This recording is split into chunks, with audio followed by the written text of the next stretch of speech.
के बहंगिया बहंगी लचकाता जाए, बहंगी लचकाता जाए। होई ना बलम जी का हरिया बहंगी घाटे पहुँचाए, बहंगी घाटे पहुँचाए। कांच ही बांस के बहंगिया बहंगी लचकाता जाए, बहंगी लचकाता जाए।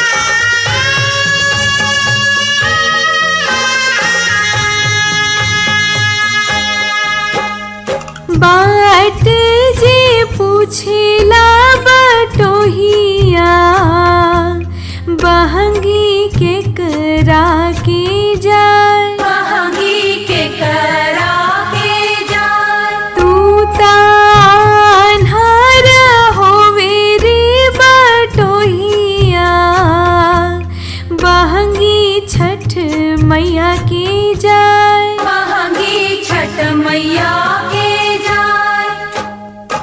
उह बीजे बारी छठी मैया बहंगी उनका के जाए, बहंगी उनका के जाए।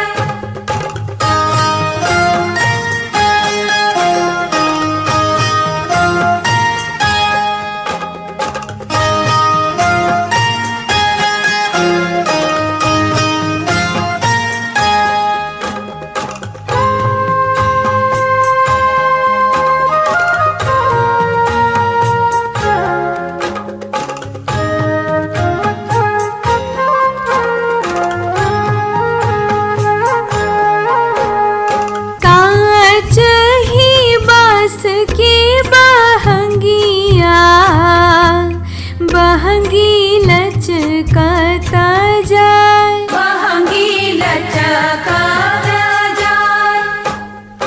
होई ना देवर जी का हरिया बहंगी घाटे पहुँचाए, बहंगी घाटे पहुँचाए। उह बीजे बारी छठी मैया बहंगी उनका के जाए, बहंगी उनका के जाए।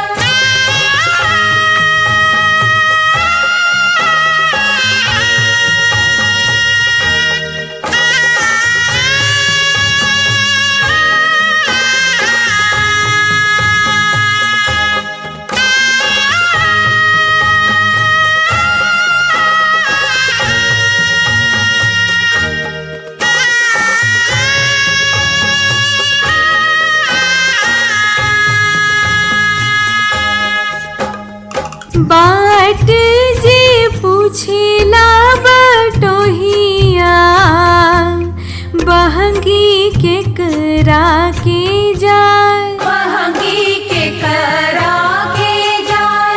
तू तान्हार होवे रे बटोहिया बहंगी छठ मैया के जाए, बहंगी छठ मैया के जाए।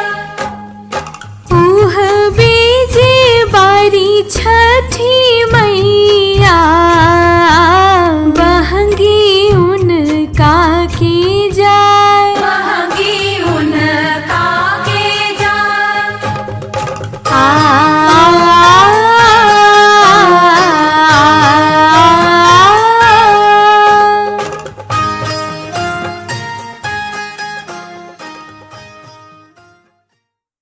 this is me Anamika Jha. So this is my rendition for Chhat Puja song Kaanch Hi Baas Ke Bahangiya. So please don't forget to share this video and don't forget to hit the like button और सभी लोग के साथ share करो और subscribe करना बिल्कुल मत भूलना. These are the people who helped really supported me to make this video. Here are they. Bye bye. Don't forget to hit the like button and subscribe my channel. Bye bye. Happy Chhat Puja.